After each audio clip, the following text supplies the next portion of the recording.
ನಮಸ್ಕಾರ ಪ್ರೇಕ್ಷಕರೇ. ಬಿಸಿ ಸುದ್ದಿ ವಾಹಿನಿಯ ಕೋಟೆನಾಡಿನ ಕವಿಕಾವ್ಯ ಪರಿಚಯ ಕಾರ್ಯಕ್ರಮಕ್ಕೆ ತಮಗೆ ಅಭಿಮಾನದ ಸ್ವಾಗತ.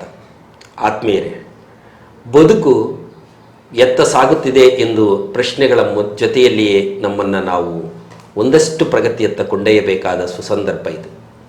ಇಂತಹ ದಿನಮಾನಗಳಲ್ಲಿ ಬದುಕಿನ ಏಳು ಬೀಳುಗಳ ಮಧ್ಯದಲ್ಲಿಯೂ ಸಹ ತಮ್ಮ ಇರುವಿಕೆಯನ್ನು ಸಾಬೀತುಪಡಿಸುತ್ತಾ ಸಮಾಜಕ್ಕೆ ಮಾದರಿಯಾಗಬಹುದಾದಂಥ ಕೆಲಸವನ್ನು ಮಾಡುತ್ತಾ ಹೊರಟವರು ಹಲವರು. ಅಂಥವರಲ್ಲಿ ಇಂದು ಬಟ್ಟೆಗಳನ್ನು ಮಡಿ ಮಾಡಿಕೊಡುವ ಕಾಯಕದ ಮೂಲಕ ಬದುಕು ಕಟ್ಟಿಕೊಂಡಂಥ ಆತ್ಮೀಯರಾದ ಪಗಡಲ ಬಂಡೆ ಎಚ್ ನಾಗೇಂದ್ರಪ್ಪ ಅವರೊಂದಿಗೆ ನಾನು ಕೆಲ ಮಾತುಗಳನ್ನು ಹಂಚಿಕೊಳ್ಳಲಿದ್ದೇನೆ. ಇದೀಗ ಅವರನ್ನು ಕಾರ್ಯಕ್ರಮಕ್ಕೆ ಅಭಿಮಾನದಿಂದ ಬರಮಾಡಿಕೊಳ್ತೇನೆ. ಸರ್, ತಮಗೆ ಅಭಿಮಾನದ ಸ್ವಾಗತ. ತಾವು ಪಗಡಲ ಬಂಡೆಯ ಎಚ್ ನಾಗೇಂದ್ರಪ್ಪ ಅಂತೇಳಿ ಹೆಸರಾದವರು. ನಿಮ್ಮ ಹುಟ್ಟೂರು ಪಗಡಲ ಬಂಡೆ. ಪಗಡಲ ಬಂಡೆಯಿಂದ ಹುಟ್ಟಿ ನಂತರ ತಾಲೂಕು ಕೇಂದ್ರದಲ್ಲಿ ಬದುಕು ಕಟ್ಟಿಕೊಂಡು ಇವತ್ತು ನಿಮ್ಮದೇ ಆದಂಥ ಒಂದು ಸ್ವಂತ ಕಾಯಕ ಮತ್ತು ಅದನ್ನು ಉದ್ದಿಮೆ ಅಂತ ನಾನಾದರೂ ಕರೀತೇನೆ, ಅದರಲ್ಲೇ ತೊಡಗಿಸಿಕೊಂಡಿರುವ ನೀವುಗಳು ಬಾಲ್ಯದಲ್ಲಿ ನಿಮ್ಮ ಬದುಕನ್ನು ಕಟ್ಟಿಕೊಂಡ ನೆನಪುಗಳನ್ನು ನಮ್ಮೊಂದಿಗೆ ಹಂಚಿಕೊಳ್ಳಿ. ಹೇಳಿ, ನಿಮ್ಮ ಬಾಲ್ಯ ಹೇಗಿತ್ತು ಅಂತೇಳಿ. ಬಾಲ್ಯದ ದಿನಗಳು ತುಂಬ ಸುಂದರವಾದ ದಿನಗಳು. ನನ್ನ ಎತ್ತಿ ಮುದ್ದಾಡಿಸಂಥವರು, ಆ ಇಡೀ ಊರನ್ನೇ ನನ್ನನ್ನು ಬೆಳೆಸಿದೆ. ಆ ಭಾಗನೇ, ಆ ಪರಶಾಂಪುರ ಹೋಬಳಿ ನನ್ನನ್ನು ತುಂಬ ಎತ್ತಿ ಮುದ್ದಾಡಿಸಿ ನನ್ನ ಬೆಳವಣಿಗೆ ಮಾಡ್ತವೆ. ನಾನು ಆರಂಭದಲ್ಲಿ ಕ್ರೀಡಾಪಟು. ನಾನು ಕಬಡ್ಡಿ, ಕುಸ್ತಿ, ರನ್ನಿಂಗ್ ರೇಸು, ಹೆಸರಾಂತಹ ಎಲ್ಲ ಜಿಲ್ಲೆ, ತಾಲೂಕು, ಸ್ಟೇಟ್ ಲೆವೆಲ್ಗೆಲ್ಲ ನಾನು ಹೋಗಿದ್ದೆ. ನಂತರ ನಾನು ಕಲಾಕ್ಷೇತ್ರಕ್ಕೆ ಅದು ಆಹ್ವಾನ ಮಾಡ್ತು. ಈ ಒಂದು ಸಿನಿಮಾ ರಂಗ ಅದನ್ನೆಲ್ಲ ನೋಡ್ತಾ ನನಗೆ ಪ್ರೇರಣೆಯಾಗಿ ನಮ್ಮ ಕಡೆಯೆಲ್ಲ ಬಯಲಾಟ, ಯಕ್ಷಗಾನಗಳು, ಇವೆಲ್ಲ ಜಾನಪದ ವಿಪರೀತ ಕಾರ್ಯಕ್ರಮಗಳು. ಅದರಲ್ಲಿ ನನಗೆ ಗೊತ್ತಿಲ್ಲದ ಹಾಗೆ ನಾನು ಅದರಲ್ಲಿ ಪರಕಾಯ ಪ್ರವೇಶ ಮಾಡಿಬಿಟ್ಟು ನನ್ನನ್ನು ಕೂಡ ಅದು ಹೆಗಲೇರಿ ನನ್ನನ್ನು ಬೆಳವಣಿಗೆ ಮಾಡಲಿಕ್ಕೆ ಅದು ಕಾರಣ ಆಯಿತು. ಅಂದರೆ ನೀವು ಬಯಲಾಟದಲ್ಲಿ ನಾನು ಬಯಲಾಟದಲ್ಲಿ ಅದ್ಭುತ ಕಲಾವಿದ. ಯಾವ ಪಾತ್ರ ಮಾಡಿ? ದುಶ್ಯಾಸನ ಪಾತ್ರ ಮಾಡಿದ್ದೀನಿ. ಅದು ಮೇನ್ ರೋಲ್. ಅದು ದುಶ್ಯಾಸನ ಅಂತಂದರೆ ಅದ್ಭುತವಾದ ಅದು ಇದು ಬಯಲಾಟದಲ್ಲೇ ಒಂದು ಮೇರು ಚಿತ್ರಣವನ್ನು ತೋರಿಸಂಥದ್ದು. Comedy role, villain role, hero role. ನಾನು ಹೀರೋ ಆದರ್ಶ ಪ್ರೇಮದಲ್ಲಿ ರವಿ ಪಾತ್ರ ಮಾಡಿದ್ದೆ. ಇದು ಬಯಲಾಟದಲ್ಲಿ ಯಕ್ಷಗಾನದಲ್ಲಿ ದುಶ್ಯಾಸನ ಪಾತ್ರ ಮಾಡಿದ್ದೆ. ಆಮೇಲೆ ಮಾತು ಕೊಟ್ಟ ಮಗ ಇದು ಪ್ರದೀಪ್ನ ಪಾತ್ರ ಅಂತ ಹೇಳ್ಬಿಟ್ಟು ಅದ್ಭುತವಾದ ನಮ್ಮ ತಿಪ್ಪೇಸ್ವಾಮಿಗಳ ಒಂದು ದಿವ್ಯ ಅನುಗ್ರಹದಿಂದ PTS ಹೆಸರಾಂತ ನಾಟಕ ಸಂಗೀತಗಾರರು, ಅವರ ಒಂದು ನಿರ್ದೇಶನದಲ್ಲಿ, ಅವರ ಒಂದು ಪ್ರೋತ್ಸಾಹದಿಂದ ನನಗೆ ಕಲೆ ಹೆಚ್ಚಿನ ಆಸಕ್ತಿ ಮೂಡಿತು. ಗುರುಸಿದ್ದಪ್ಪ BB, ಆಮೇಲೆ ಮಲ್ಲಾರೆಡ್ಡಿಯವರು, ಗುರುನಾಥ, ಹೀಗೆ ಹಲವಾರು ಶಿಕ್ಷಕರ ನಾಟಕ ಗುರುಗಳ ಒಂದು ಆಶೀರ್ವಾದ ನನಗಾಯಿತು. ಅದರಲ್ಲಿ ನಾನು ನೋರ್ಪಡೆ ಆಯಿತು. ಅಂದರೆ ಬಾಲ್ಯದಲ್ಲೇ ನೀವು ಕಲೆಯನ್ನು ರೂಢಿಸ್ಕೊಳ್ಳೋದಕ್ಕೆ ಹೊರಟ್ರಿ, ವಿದ್ಯಾಭ್ಯಾಸದ ಕಡೆ ನಿಮ್ಮ ಹೆಜ್ಜೆಗಳು ಮೂಡಲಿಲ್ಲ. ಅದರ ಮಧ್ಯದಲ್ಲಿ ಇದು ಅದು ವಿದ್ಯಾಭ್ಯಾಸ ಮಾಡುವುದರ ಜೊತೆಗೆ ಅದು ಅಡಿಷನಲ್ ಬಂದಂಥದ್ದು. ಎಲ್ಲಿವರೆಗೂ ಓದಿತ್ತು ನೀವು? ನಾನು BA ಆಯಿತು. BA ವರೆಗೂ ಕನ್ನಡ ಮೇಜರು, BA. ಮತ್ತೆ ನೀವು ಬೇರೆ ಯಾವುದಾದ್ರೂ ವೃತ್ತಿಪರ ಕೋರ್ಸ್ಗಳನ್ನು ಮಾಡಿ ನೌಕರಿಗೆ ಹೋಗ್ಲಿಲ್ಲ? ನಾನು ಹೋಗ್ಬೇಕಂತ ಪ್ರಯತ್ನ ಮಾಡಿದೆ. 10 ವರ್ಷಗಳ ಕಾಲ ಅಂಗವಿಕಲ ಶಾಲೆ ಒಳಗಿದ್ದೆ ನಾನು. ಫಿಸಿಕಲ್ ಹ್ಯಾಂಡಿಕ್ಯಾಪ್ ಸ್ಕೂಲ್ ಅದು ಆದರೆ ಕಾರಣಾಂತರದಿಂದ ಅದು ಮೊಟಕಾಯಿತು. ನಾನು ಯಾರನ್ನೂ ಕೂಡ ಟೀಕೆ ಮಾಡಲಿಕ್ಕೆ ಇಷ್ಟಪಡೋದಿಲ್ಲ. ಅವರು ಯಾಕೆ ಮಾಡಿದ್ರು, ಏನು ಕಥೆಯೋ. ಜೊತೆಗೆ ನನಗೆ ಋಣ ಇಲ್ಲ ಅಂತ ತಿಳಿದ್ಬಿಟ್ಟು ಮುಂದಿನ ದಿನಗಳು ಒಳ್ಳೆಯ ದಿನಗಳನ್ನು ಕಂಡುಕೋಬೇಕಂತ ಹೇಳ್ಬಿಟ್ಟು ನಮ್ಮ ಕಾಯಕವನ್ನು ನಾನು ಯಾಕೆ ಮಾಡಬಾರ್ದು ಅಂತೇಳಿ ಉದರ ಪೋಷಣೆಗಾಗಿ ಅನಂತ ಈ ವೇಷಗಳು, ಈ ವೇಷಗಳಿಂದ ಮೋಸ, ಅನ್ಯಾಯ, ಧಾಗ ಇವೆಲ್ಲ ಕಾಣ್ತಾ ಇದ್ದೆ. ಅಲ್ಲ, ತಪ್ಪೇನಿಲ್ಲ. ಈಗ ಅನಿವಾರ್ಯದಿಂದ ಸಂಸ್ಥೆ ಒಂದು ಮುಚ್ಚಿ ಹೋದಾಗ ಬೇರೆ ದಾರಿ ಕಂಡುಕೊಳ್ಳೋದು ಸರಿ. ಆ 10 ವರ್ಷಗಳ ಕಾಲ ನೀವು ಅಂಗವಿಕಲರ ಮಕ್ಕಳ ಜೊತೆ ಇದ್ರಲ್ಲ, ನೀವು ಆ ಮಕ್ಕಳ ಬದುಕಿನಲ್ಲಿ ಕಂಡಂತಹ ನೋವುಗಳನ್ನು ನೀವು ಪರಿಹರಿಸಿದ ಯಾವುದಾದ್ರೂ ಒಂದು ಮನಮುಟ್ಟುವಂಥ ಒಂದು ಪ್ರಸಂಗವನ್ನು ತಿಳಿಸಿ. ನಾನು ಅಲ್ಲಿ ಸೇವೆ ಮಾಡಿದೆ. ಜೊತೆಗೆ ನನಗೆ ಅನ್ಯಾಯ ಆಯ್ತು ಅನ್ನೋದಕ್ಕಿಂತನೂ ಇಂಥ ಅನಾಥ ಮಕ್ಕಳಿಗೆ ಒಂದು ಅವಕಾಶ ಕೆಲವು ಕಾಲ ಆದ್ರೂ ಘನ ಸರ್ಕಾರದಿಂದ, ಈ ಸಂಸ್ಥೆಯಿಂದ ಸಿಗ್ತಲ್ಲ ಅಂತ ಹೇಳ್ಬಿಟ್ಟು ಅವರು ಎಲ್ಲೆಲ್ಲಿ ಅನಾಥರಾಗಿದ್ರು, ಅವರು ಎಲ್ಲೆಲ್ಲಿ ಕಗ್ಗತ್ತೊಳಗಿದ್ದಂಥ ಮಕ್ಕಳನ್ನು ಅವರ ಆ ಮಕ್ಕಳ ಮೇಲೆ ಇರ್ತಕ್ಕಂಥ ಮೋಹ ತಂದೆ ತಾಯಿಗಳಿಗೆ ಇನ್ಯಾರ ಮೇಲೆ ಇರಲ್ಲ. ಅವರು ಹ್ಯಾಂಡಿಕ್ಯಾಪ್ಡ್, ಅದು ಅಷ್ಟೇ, ಫಿಸಿಕಲ್ ಹ್ಯಾಂಡಿಕ್ಯಾಪ್ಡ್. ಅವ್ರು ವಿಕಲರು ಅಲ್ಲ, ಅವರು ಅಂಗವಿಕಲರು ಅಷ್ಟೇ. ಅವರು ಅದ್ಭುತ ಜ್ಞಾನವನ್ನು ಉಳ್ಳಂಥವ್ರು. ಅವ್ರಿಗೆ ವಂಚನೆ ಆಗಿದ್ದು ಕಂಡು ನಾನು ಇಡೀ ನಮ್ಮ ತಾಲೂಕನ್ನ ಹಳ್ಳಿ ಹೊಲದಲ್ಲಿ ಒಂದು ಮನೆ ಬಿಡದಂಗೆ 10 ವರ್ಷಗಳ ಕಾಲ ತಂದು ಅವರಿಗೆ ನಾನು ಅವಕಾಶ ಮಾಡ್ತೀನಿ. ದವಸ ಧಾನ್ಯಗಳನ್ನ ಎತ್ಕೊಂಡ್ಬಂದು ಅವರಿಗೆ ಊಟದ ವ್ಯವಸ್ಥೆ ಮಾಡ್ತಾರೆ, ಎಲ್ಲ ಅವಕಾಶ ಮಾಡಿಕೊಡ್ತಿದ್ದೆ. ನಾನು ಅದಕ್ಕೆ ಮೇಜರ್ ಆಗಿ ನಾನು ವರ್ಕ್ ಮಾಡ್ತಾ ಇದ್ದೆ. ಆ ಸಂದರ್ಭದಲ್ಲಿ ನೀವು ಒಂದಷ್ಟು ವೃತ್ತಿ ಬದುಕನ್ನು ಬದಿಗಿಟ್ರಿ, ಈ ಕಡೆ ಅಂಗವಿಕಲರ ಜೊತೆ ಸೇವೆ ಮಾಡಿದ್ರಿ, ಮತ್ತೊಂದು ಕಡೆ ಭವಿಷ್ಯದ ಬದುಕು ಅತಂತ್ರ ಅಂತ ಆಯ್ತು. ಅದ್ರ ಮಧ್ಯೆನೂ ನೀವು ಒಂದಷ್ಟು ಕವನಗಳನ್ನು ಬರೆಯುವಂಥದ್ದು, ಈ ಕಲಾವಿದನಾಗಿ ಸೇವೆ ಸಲ್ಲಿಸುವಂಥದ್ದು ಮಾಡ್ತಾ ಹೊರಟಾಗ ನೀವು ರಚಿಸಿದಂತಹ ಕೃತಿಗಳು ಯಾವ್ಯಾವು? ಬಾಳ ಪಯಣ, ಜೀವ ಜೋಕಾಲಿ, ಗೌರಸಂದ್ರಮ ಮಹಿಮೆದು ಒಂದು ಕಿರುಹೊತ್ತಿಗೆ ಅದು. ನಂತರ ಈಗ ಒಂದು ಸಮಗ್ರವಾಗಿ ಒಂದು ಕವನ ಸಂಕಲನ ಅಗುಳಿನ ಜೋಳಿಗೆ ಅಂತೇಳಿ ಈಗ ಅಚ್ಚಿನ ಮನೆಯಲ್ಲಿದೆ. ಹಾಗಾದ್ರೆ ನೀವು ಕಂಡುಕೊಂಡಂತಹ ಬದುಕಿನ ವಿವಿಧ ಆಯಾಮಗಳನ್ನ ಕವನಗಳ ಮೂಲಕ ಪ್ರಕಟಿಸುವಂತಹ ಮತ್ತು ಮುದ್ರಿಸುವಂತಹ ಕಾರ್ಯಕ್ಕೆ ಕೈ ತೊಟ್ಟಿದ್ದೀರಿ. ಈ ಕವನದಲ್ಲಿ ಈ ನಿಮ್ಮ ಕೈಲಿರುವಂತಹ ಹೊತ್ತಿಗೆಯಲ್ಲಿನ ಒಂದು ಕವನವನ್ನು ವಾಚನ ಮಾಡಿ. ಆಗ್ಬೋದು ಸರ್, ನಿಮ್ಮ ಅನುಗ್ರಹ.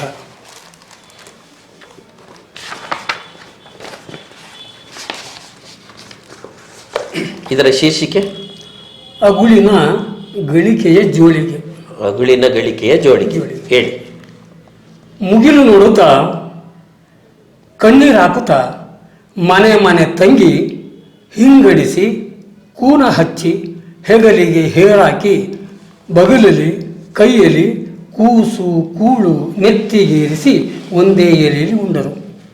ಅಗ್ನಿಸಾಕ್ಷಿಯಾಗಿ ಕೈ ಹಿಡಿದ ಬೆಸಿಗೆ ಸಡಿಲಿದರೂ ಮಾನವೀಯ ಮೌಲ್ಯ ಕೈ ಹಿಡಿದು ಕಷ್ಟ ಸುಖ ನಿಷ್ಠೂರ ಅಂಟು ಮುಟ್ಟು ಹೇಲು ಹುಚ್ಚೆ ಕೀವು ಗೊಣ್ಣೆ ಸಿಂಬಳ ಮಲಿನ ಕೊಳಕು ಹೊತ್ತು ಬಾಳಿಗೆ ಬೆಳಕಾಗಿ ಗರಿಕೆ ಮೇಯ್ದು ಗೊರಿಕೆ ಹೊಡೆದು ಧೂಳಲಿ ಹೊರಡಾಯಿತು.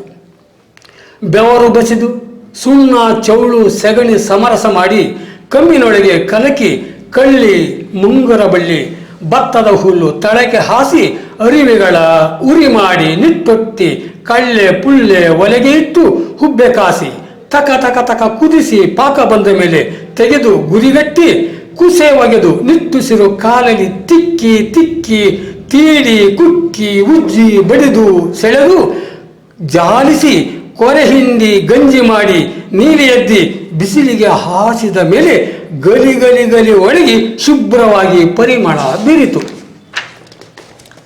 ಇದ್ದಲು ನಿಗಿ ಹೊಳೆದು ಹೊಟ್ಟೆ ಬಟ್ಟೆ ತೊಡಿಸಿ ಸ್ಫೂರ್ತಿ ನೀಡಿತು. ಬೂದಿ ಮುಚ್ಚಿ ಕೆಂಡ ಇದ್ದು ಬದುಕಿನ ನೆರವಿನ ತಂಗಾಳಿ ಬೀಸಿದಾಗ ಮತ್ತೆ ಪ್ರಜ್ವಲಿಸಿತು. ಅಗುಳಿನ ಗಳಿಕೆಯ ಚೀಲ ತುಂಬಿ ನಿದ್ರಿಸಿತು. ಜುಬ್ಬದ ದಿಬ್ಬ ನಿದ್ದೆಯ ಕೆಡಿಸಿ ಸೊಕ್ಕಿದ ಸುಕ್ಕು ಕೊಬ್ಬನು ಕರಗಿಸಿ ಹಾಸಿಗೆ ಇಡಿಸಿತು. ಆಸೆಯ ತಪ್ಪಿದ ಪ್ರತಿಭೆ ತರಗೆಲೆಯಾಗಿ ಕಮರಿ ಧೂಳಾಯಿತು. ಲೋಕದ ಸುಕ್ಕುಗಳ ಇಸ್ತ್ರಿ ಮಾಡುವ ಕಾಯಕದಲ್ಲಿ ನಾನು ನನ್ನವರು ಸುಟ್ಟುಕೊಳ್ಳುತ್ತಲೇ ಗಟ್ಟಿಯಾಗುತ್ತಿದ್ದೇವೆ ಬದುಕೆಂಬ ಇಟ್ಟಿಗೆಯ ಬಟ್ಟಿಯಲ್ಲಿ. ಬದುಕಿನ ಒಂದು ಇಟ್ಟಿಗೆ ಬಟ್ಟಿಗೆ ಹೋಲಿಕೆ ಮಾಡಿ ನೀವು ಬರೆದಂಥ ಈ ಕವನದ ಆಶಯ ಏನು, ಆ ಸಂದರ್ಭ ಯಾವುದು? ಇದು ನಾನೇ ಬರೆದೆ ಅನ್ನೋದಕ್ಕಿಂತ ಯಾವುದೋ ಒಂದು ಅಗೋಚರವಾದ ಶಕ್ತಿ ನನ್ನ ಕಾಯಕದ ಆ ಶ್ರಮವನ್ನ ಅದೇ ಅರ್ಥ ಮಾಡ್ಕೊಂಡು ಭರಿಸ್ತೇನೋ ಅಂತ ನನಗಾದ್ರೂ ಅನ್ಸುತ್ತೆ. ಅಂದ್ರೆ ಈ ಕಾಯಕ ಕೀಳಲ್ಲ, ಈ ಕಾಯಕದ ಮೂಲಕನೇ ನಮ್ಮ ಜೋಳಿಗೆ ತುಂಬಿಸ್ಕೊಂತ ಹೊರಟಿದ್ದೇವೆ, ಈ ಯಾವುದೂ ಮೇಲಲ್ಲ ಯಾವುದೂ ಕೀಳಲ್ಲ ಅನ್ನುವಂಥ ಸಂದೇಶವನ್ನು ಕೊಡ್ತಾ ಹೊರಟಿದ್ದೀರಿ. ಎಲ್ಲ ಕಾಯಕ ಎಲ್ಲ ಬದುಕು ಸಹ ಉದರ ಪೋಷಣೆಗಾಗೇನೆ ನನಗೆ ಬಂದಂತಹ ಅವಕಾಶ ನನಗೆ ಲಭ್ಯವಾಯ್ತಿದ್ದು. ಇದು ನನ್ನ ಬದುಕನ್ನ ಆರಿಸಿತು. ಈಗ ನೀವೊಬ್ಬರೇ ಈ ಕಾಯಕವನ್ನು ಮಾಡ್ತಾ ಇದ್ದೀರಾ ಅಥವಾ ನಿಮ್ಮ ಪರಿವಾರದವರೆಲ್ಲರೂ ಇದನ್ನು ಮಾಡ್ತಾ ಇದ್ದಾರೆ? ನಮ್ಮ ಪರಿವಾರನೂ ಮಾಡುತ್ತೆ, ಇಸ್ತ್ರಿ ನಾನು ಮಾತ್ರ ಒಬ್ಬನೇ ಮಾಡ್ತೇನೆ. ನೀವೊಬ್ಬರೇ? ನಾನು ಒಬ್ಬನೇ ಮಾಡ್ತೇನೆ. ಓಕೆ. ಈ ವೃತ್ತಿ ನಿಮಗೆ ತೃಪ್ತಿ ಕೊಟ್ಟಿದೆ? ಕೊಟ್ಟಿದೆ. ನನ್ನ ಹಸಿವು ಯಾವಾಗ ಅಡೀತೋ ಅದು ತೃಪ್ತಿ ಆಯ್ತು ಅಂತ ನನಗೆ ಅರ್ಥ ಆಯ್ತು. ಆಮೇಲೆ ಇದು ಒಂದು ರೀತಿಯಲ್ಲಿ ಸಮಾಜದ ಎಲ್ಲ ವರ್ಗದ ಜನರ ಜೊತೆ ಬಾಂಧವ್ಯ ಬೆಸೆಯುವಂತ ಒಂದು ಕಾಯಕ. ಹೌದು ಅಲ್ವಾ?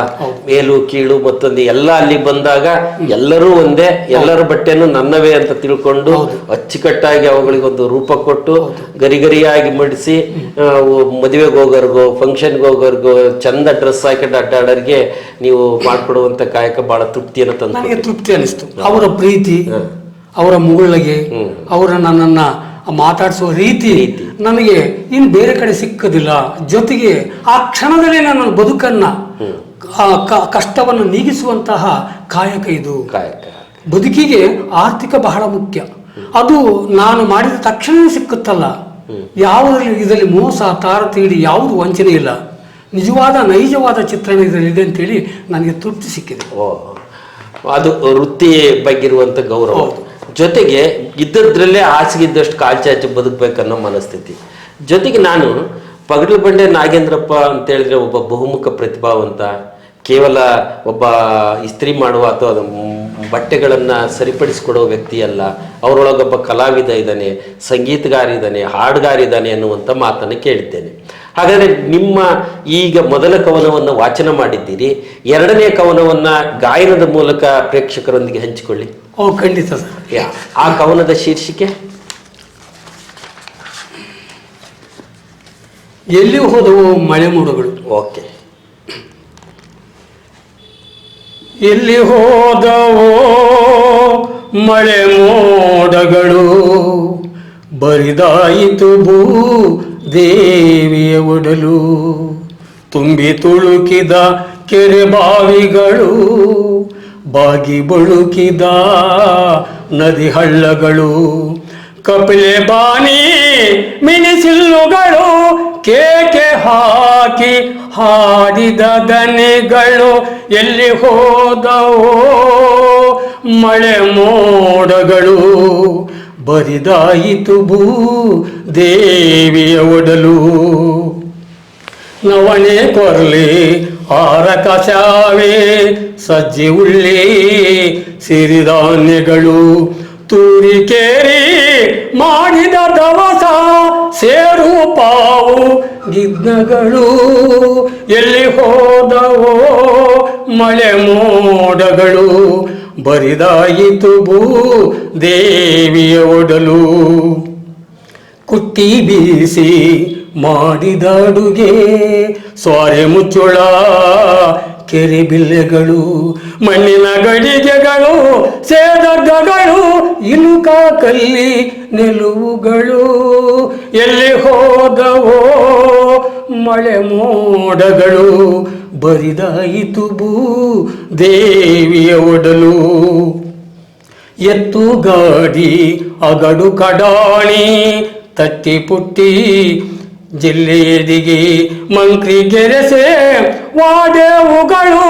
ಪೊರಕೆ ಕಣ ಉಗ್ರಾಣಗಳು. ಎಲ್ಲಿ ಹೋದವೋ ಮಳೆ ಮೋಡಗಳು, ಬರಿದಾಯಿತು ಭೂ ದೇವಿಯ ಒಡಲು. ಗಂಡು ಗಲಿಗಳ ಬಯಲಾಟಗಳು, ಗೋಲಿ ಗಜ್ಜುಗ ಚಿನ್ನಿಕೋಲು. ಲಾವಣಿ ಗೀಗಿ ಸೋಬಾನೆಗಳು, ಜನಪದ ಕಲೆಗಳು, ಗುರು ಭಜನೆಗಳು. ಎಲ್ಲಿ ಹೋದವೋ ಮಳೆ ಮೋಡಗಳು, ಬರಿದಾಯಿತು ಭೂ ದೇವಿಯ ಒಡಲು. ರೈತನೊಬ್ಬನ ಒಳನಾಡದ ಆ ನೋವುಗಳನ್ನ, ಅವನು ತಾನು ಮೊದಲು ಕಂಡ ಸಂಭ್ರಮ ಇವತ್ತಿಲ್ವಲ್ಲ, ಎಲ್ಲಿ ಹೋಯ್ತಿ ಜಗತ್ತಿನ ಈ ಸ್ಥಿತಿ ಅಂತೇಳಿ ಹೇಳುವಂತಹ ಒಂದಷ್ಟು ಅರ್ಥಪೂರ್ಣ ಪದಗಳನ್ನು ಬಳಸಿದ್ದೀರಿ. ಜೊತೆಗೆ ನೀವೊಬ್ಬ ಕಲಾವಿದರಾಗಿ ನೀವೇನು ಹಾಡ್ತಾ ಇದ್ದೀರಿ, ಯಾವುದಾದರೂ ನೀವು ಅಭಿನಯಿಸಿದ ನಾಟಕದ ಒಂದು ಮಾತನ್ನ ಈ ಸಂದರ್ಭದಲ್ಲಿ ಪ್ರಚುರಪಡಿಸೋದಿಕ್ಕೆ ಸಾಧ್ಯನಾ? ಖಂಡಿತ ಸರ್. ಯಾವ ನಾಟಕ, ಯಾವ ಪಾತ್ರ? ದುಶ್ಯಾಸನ ಪಾತ್ರ. ಅದು ಎದ್ದಿಂತ ಮಾತಾಡಿ. ಕೂತೆ. ನಮೋ ನಮೋ ಅಗ್ರಜ, ಶುಭವಾಗಲಿ ನಿನಗೆ ಮೇಲನೆ ಅನುಜ. ಹಲಲಲ ಬೈರ್ಯವ ಅಗ್ರಜ, ಅಖಂಡ ರಿಪುಖಂಡ ಮಂಡಲ ರಾಯರುಗಳ ಗಣ ಅಗ್ರಜನೆ. ನನ್ನನ್ನು ಕರೆಸಿದ ಕಾರಣವನ್ನು ತಟ್ಟನೆ ಪೆಡುವಂತಾಗು.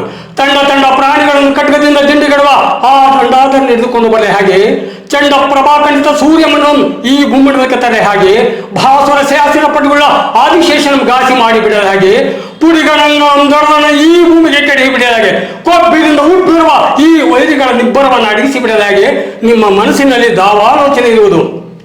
ಜಾಗ್ರತೆ ಪೇಳುವಂತರಾಗ ಅಗ್ರಜರವರೇ. ಓಕೆ, ನೀವು ದುಶ್ಯಾಸನ ಪಾತ್ರದ ಒಂದು ಪ್ರಸಂಗವನ್ನ ಇಲ್ಲಿ ಹೇಳಿದ್ರಿ ಅಂತ ಅನ್ಸುತ್ತಲ್ವಾ? ಹೌದು. ಹಾಗಾದ್ರೆ ನಿಮ್ಮ ಈ ಬದುಕಿನ ಪಯಣ ಒಂದು ರೀತಿಯಲ್ಲಿ ಯಾವುದೇ ರೀತಿಯಾದಂತಹ ಸಂದರ್ಭಗಳು ಬಂದರೂ ಸಹ ಎದೆಗುಂದದೆ ಬದುಕನ್ನು ಕಟ್ಟಿಕೊಳ್ಬೇಕು ಅನ್ನುವಂಥವರಿಗೆ ಮಾರ್ಗದರ್ಶನ ಆಗುತ್ತೆ ಅಂತ ಭಾವಿಸ್ತಾ, ಈ ಹೊತ್ತಿನ ಈ ಸಂದರ್ಭದಲ್ಲಿ ನಮ್ಮ ಕರೆಗೆ ಹೋಗೊಟ್ಟು ಬಂದು ನಿಮ್ಮ ಪ್ರತಿಭೆಯನ್ನು ನಮ್ಮೊಂದಿಗೆ ಹಂಚಿಕೊಂಡಿದ್ದಕ್ಕಾಗಿ ಬಿಸಿ ಸುದ್ದಿ ವಾಹಿನಿ ಬಳಗದ ಪರವಾಗಿ ಹೃದಯಪೂರ್ವಕ ವಂದನೆ, ಅಭಿನಂದನೆಗಳು. ಆತ್ಮೀಯರೇ, ನೋಡಿದ್ರಲ್ಲ ಪಗಡಲಬಂಡೆ ಎಚ್ ನಾಗೇಂದ್ರಪ್ಪ ಅವರ ಬಹುಮುಖ ಪ್ರತಿಭೆಯ ಕನಸುಗಳನ್ನು ಮತ್ತು ಬದುಕನ್ನು ಕಟ್ಟಿಕೊಂಡ ಬಗೆಯನ್ನು. ಇದು ಇತರರಿಗೆ ಸ್ಫೂರ್ತಿಯಾಗಲಿ ಅಂತ ಹೇಳ್ತಾ ಮತ್ತೆ ಮುಂದಿನ ವಾರ ಬೇರೊಬ್ಬ ಕವಿಮಿತ್ರರೊಂದಿಗೆ ಭೇಟಿಯಾಗ್ತೇನೆ. ಅಲ್ಲಿಯವರೆಗೂ ನಮಸ್ಕಾರ.